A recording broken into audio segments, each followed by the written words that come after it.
Bonus levels are a staple in LEGO games. After completing most of what the game has to offer, LEGO games typically have an extra bonus level. The quality of the level varies greatly from one LEGO game to the next. I talked about bonus levels in LEGO Pirates of the Caribbean, and you unlock that one after getting all 84 gold bricks. And that level was just beating up bad guys. For LEGO Batman 2 though, you unlock the bonus level after getting 175 gold bricks out of 250. So you don't need to 100% the game to gain access to the bonus level of LEGO Batman 2. And to be honest, it's not bad. The level is called Lego Gotham City. Now, I have good news and bad news. Bad news, it's a million stud level. They're super common with LEGO games where you scour an area for every single little stud throughout.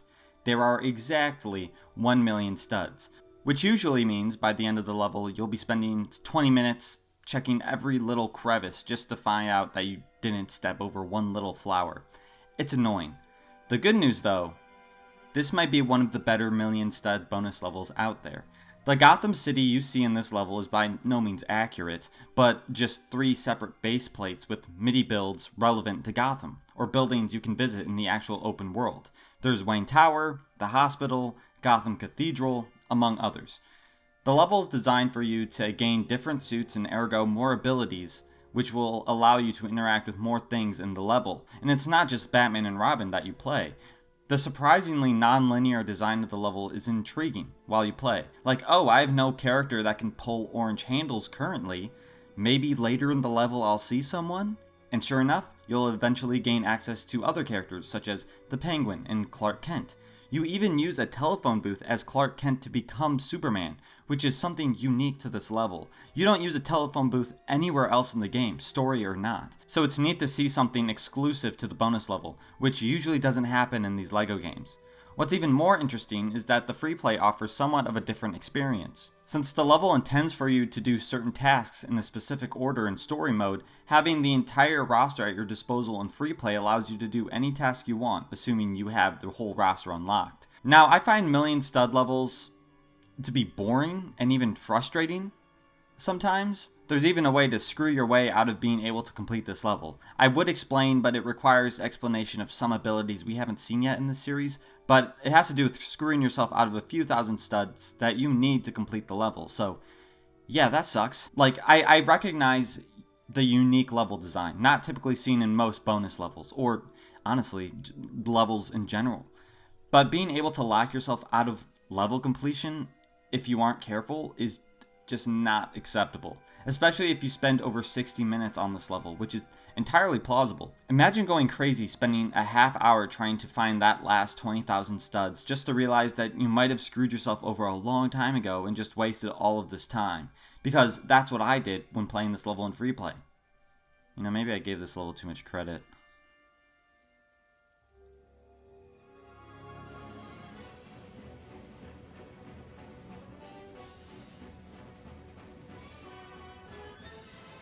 Yeah, I made a special little intro for the special suits. How about that? But I mean, it's because they aren't on the roster. But this is the first special suit on the list. Yeah, the worst special suit, but still better than the standard suit, so I'm not going to bash it too hard. The thing about special suits, as you probably know, is that they aren't readily available in the roster. That means that you have to find the suit pad in the open world or in a level to even play as them. And as soon as you switch characters, you can't just switch back. You're going to have to step on a suit pad again. And by the time you might need that special suit again, you might be too far from it in the open world to even bother. Or in the level, you may have moved into a separate area that you can't go back. That's why it's very useful for other characters to have some of the abilities that the special suits have, so you can just use them instead. For example, if you can't find a suit pad for Robin's ice suit, you can just use Captain Cold, since he has 2 of Ice Suit Robin's 3 abilities. Robin's ice suit gives him a warm and cozy white parka and a huge gun. The gun may restrict Robin's movements, but it gives him access to the freeze and ice switch abilities that Captain Cold also has. Now, I definitely prefer Captain Cold's smaller gun for the freeze abilities because it doesn't mess with his running and jumping like it does for Robin. There's an obstacle course in the open world, the one you see before you, which is designed for the ice suit. There are 5 fire hydrants spouting water, and the intent is to freeze the water and use them as platforms to move on to the next section. But the hydrants are deviously spaced. You can only make jumps if you're running, but the clunky movements of Robin and his ice suit throws you off your game. And if you don't have another character with freeze abilities, you can't switch out to another character, because you'll eventually have to use the ice switch later. That gold brick was painful, and it's solely the ice suit's fault. Also, even though I prefer Captain Cold for the freeze abilities, I still feel like I should rank Ice Suit higher because you can still use Robin's grapple ability, making Ice Suit Robin more useful overall.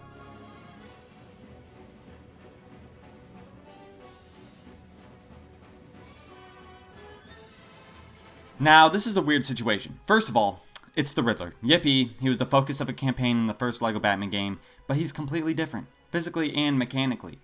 He has one ability in this game, but it's unique to him, which is why he's so high on the list. Yet, like I said, there's no ability that serves as mind control, so Riddler would probably be left high and dry if it weren't for this unique ability. That ability, my friends, are Riddler boxes. Not sure if that's the official name of the ability, but it sounds about right. Basically, there are these big gift boxes with Riddler's question mark, and only Riddler can interact with them. That's really it. There's no real gameplay involved, you just have to have the right guy to open the thing. This isn't the only character with something like this, but those other characters at least get some other abilities. For the Riddler, this is it. You usually find these Riddler boxes throughout the open world, and these boxes contain red bricks. If you're new to LEGO games, red bricks usually represent the extras. Stud multipliers, invincibility, the works. Riddler boxes account for the unlocking of a few red bricks, though there are other characters who have their own unique abilities to unlock extras too. Those other guys can just do more than open boxes. Other than that though, there's really nothing of note about the Riddler in this game. He has these goblin-like idle animations, which I like. But you know what, that's about it.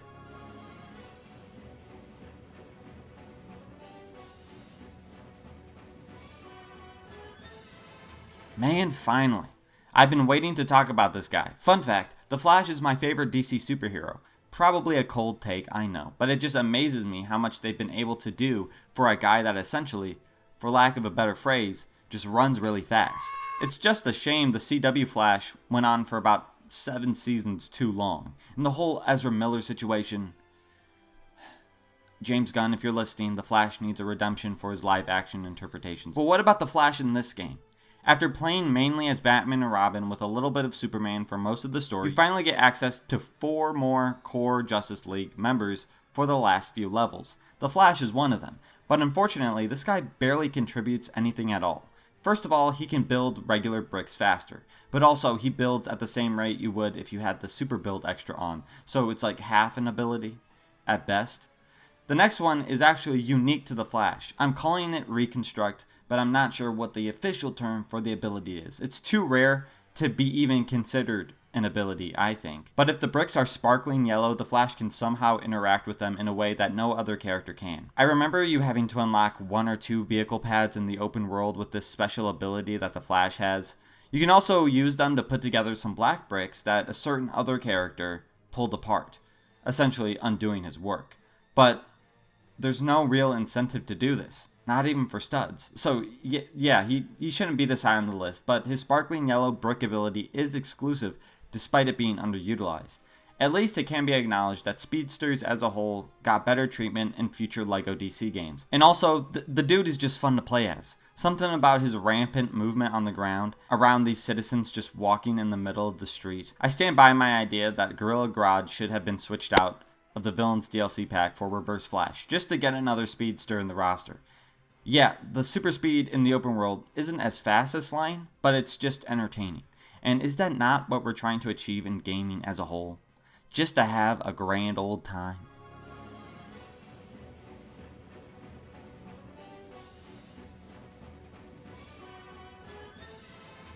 Ice for you to join in on this cool segment covering Mr. Freeze, and no, I'm not sorry for those puns. We covered 2 other cold-based characters, but Mr. Freeze is still the supreme cold character. It feels right. I mean, he was the second best character in the first game, primarily because he was the only guy with the ability to freeze things. Now that there's a few other cold guys that have entered the fold, I still want Mr. Freeze to be holding his own, considering how much of a heavy hitter he was in the first game. They even brought back his iceberg, which was a playable vehicle in the first game.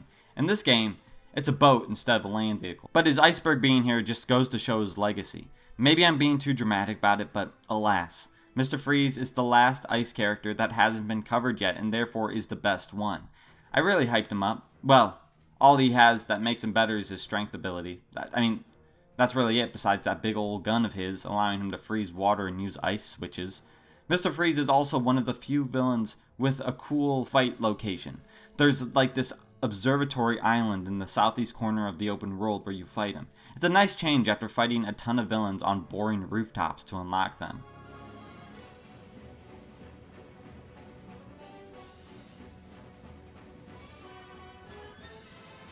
You ever see those memes where there's a postulation like, your gamer tag is your favorite color plus the thing directly to your right? Well, Green Lantern saw one, but for superhero names, and got stuck with Green Lantern. Like, I get there's a whole Green Lantern Corps. Hell, there's a Lantern Corps for damn near every color imaginable. But there are a ton of Green Lanterns. Don't you think they would come up with unique names? At least the Earth ones, because Earth seems to be the center of the universe with how many superheroes are concentrated on this one space rock. I don't care if there are names for literally any other Green Lantern, just the Earth ones. This is Olaf, and this is Olaf, and this is Olaf.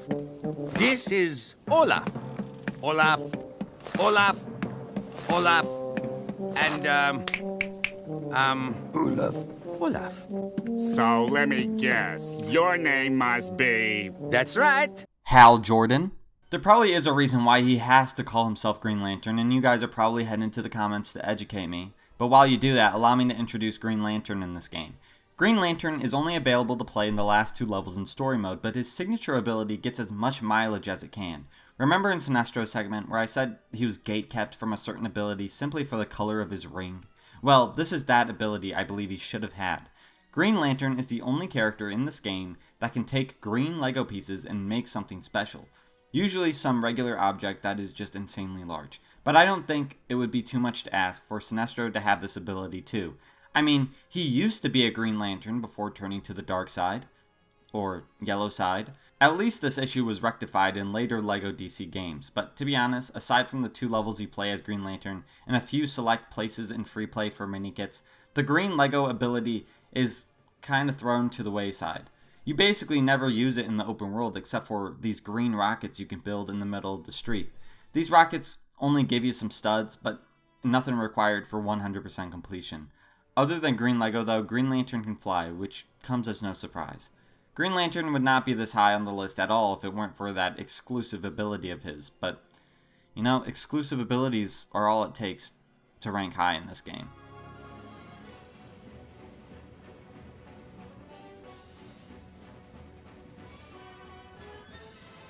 It's another Robin special suit coming up here, and it's actually one that returns from LEGO Batman 1. The magnet suit was too good of a gameplay mechanic to pass up in the sequel.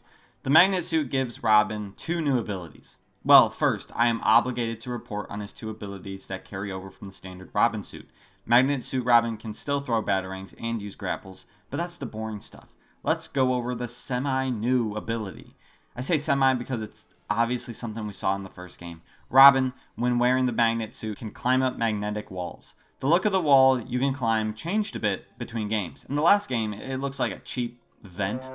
This game, it's a much more distinguishable, shiny blue wall. I think I prefer LEGO Batman 1's magnet wall for nostalgia, and it actually looks like something you'd see in those environments. They look like, vents, or, something. But let's be honest. I know this is a fictional universe, but what kind of purpose does this shiny blue wall serve? Maybe gas pipes?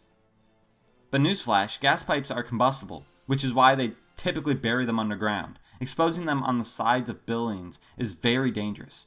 Anyway, Magnet Suit Robin can interact with blue bricks, same color as those climbable walls, that may or may not be a critical hazard. Robin pulls out this big magnet and can cause these blue bricks to move around. They can be locks, suit pad covers, maybe you have to pull around the blue ball. This ability is actually pretty versatile, and the devs made good use of it throughout story mode and beyond.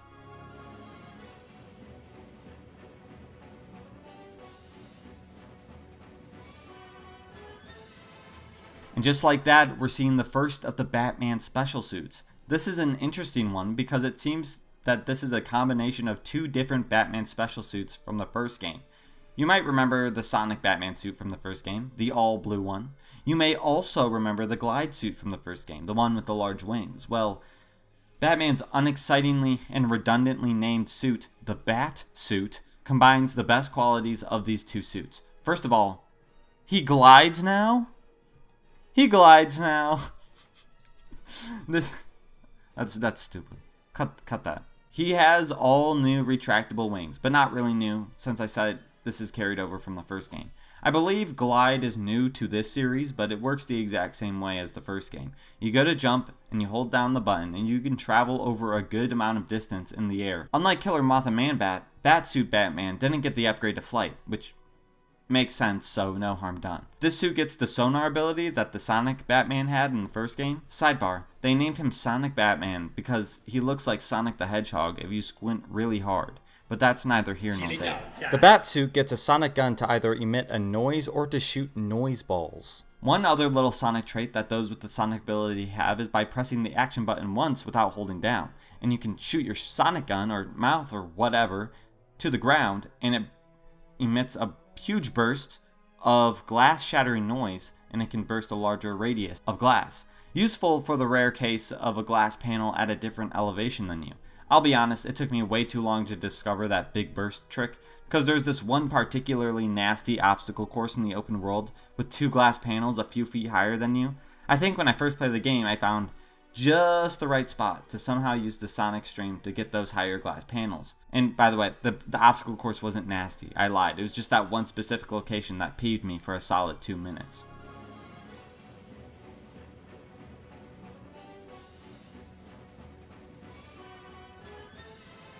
Just like the Batsuit Batman, the Penguin also didn't get the upgrade from Glide to Flight in this game. Yeah, Killer Moth and Man-Bat upgraded to the newest iPhone in whatever year you're watching this, and these guys still somehow use an iPhone 7. I jest, of course, for 2 reasons. 1, it makes sense for an umbrella to not fly, what? And 2, I'm an Android user, so I kinda just chose a random old iPhone and hope it makes sense. If you need to unsubscribe after my coming out of being an Android user, then so be it. But Penguin was the main villain of the second campaign in the first game, and how is he doing here? Not great. The Penguin was greatly minimized in this game, really only seen in the background. The fight with the Penguin to unlock him was in a cool location though, inside of this huge globe over the Gotham Zoo. So, I mean, that was cool, I'll give him that. He was also used in the bonus level, so that's also something. The Penguin can get some mileage and usage if you so desire. His glide can be used in the open world obstacle courses, even though you could just as easily fly over the gap. Even though characters with flight are the best way to travel overall, glide is still better at mid-air control. You just descend at a constant rate while moving forward, covering a decent distance in the air. But that umbrella isn't just good for wannabe flying, it's also a wannabe gun. It shoots bullets with its target ability. Finally, the Penguin's Penguin Minion explosive makes a return. There aren't those tiny little doorways specifically for them like in the first game, except for maybe in the bonus level, but not used anywhere else. But that explosive ability is weirdly rare in this game. Of course, the explosive ability is being able to destroy silver Lego bricks. Usually there are at least a couple of characters with the explosive ability in these Lego superhero games, but there are just 2 characters that can do it in this game. And how it works for each character even is not the same. But we'll talk about it when we get there. The Penguin's method of explosion are those little penguins of his. You can encounter them as enemies in the open world, but they aren't unlockable. You'd have seen them by now if they were. But at least you can control the guy who lets them run to their fiery demise.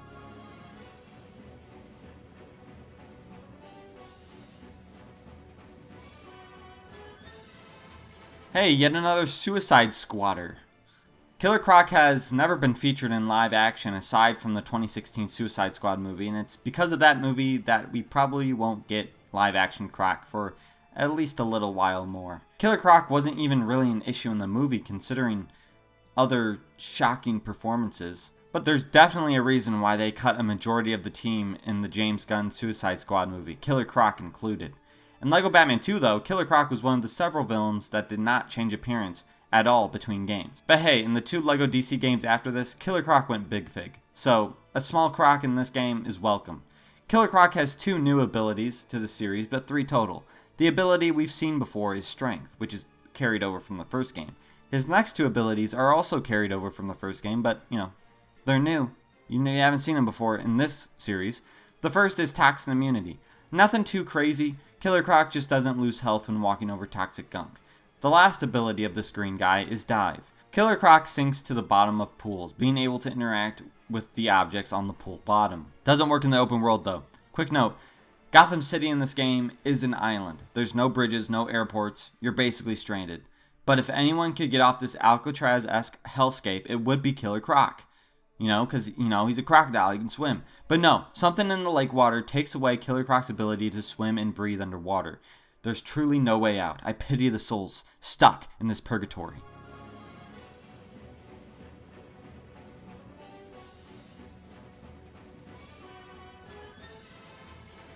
Okay, everyone, point and laugh. Look at that funny run. His big ol' head is making him wobble. But, okay, we all got it out. Black Manta was a DLC character in the Villains pack. And listen, I'm not opposed to him being in this pack. But Aquaman wasn't one of the Justice League members that pulled up at the end of the story to help Batman. Wonder Woman and Cyborg didn't even get a villain of theirs in the roster. Well, Cyborg doesn't have a main villain at all. But I feel like Wonder Woman's Cheetah, maybe, would have fit well in this game. That being said, Black Manta is still good with me. Black Manta is different enough from the other characters to have a unique moveset. First, the dude grants you better accessibility with the dive ability, being able to sink underwater. Next, his strength ability is always a welcome addition. You can't go wrong with that. Finally, his third and also new ability is laser. You guys probably know what that is, even if you haven't played Lego Batman 2. They love to have this ability in LEGO superhero games. It's so easy to implement. Black Manta can shoot lasers from his helmet, carving shapes in gold LEGO walls and blowing them up. Overall, I'd say that he deserves his spot in the DLC. Although I suggested Cheetah, she'd probably just be a Catwoman reskin. There's no other character with Black Manta's exact moveset, which makes him more unique than most.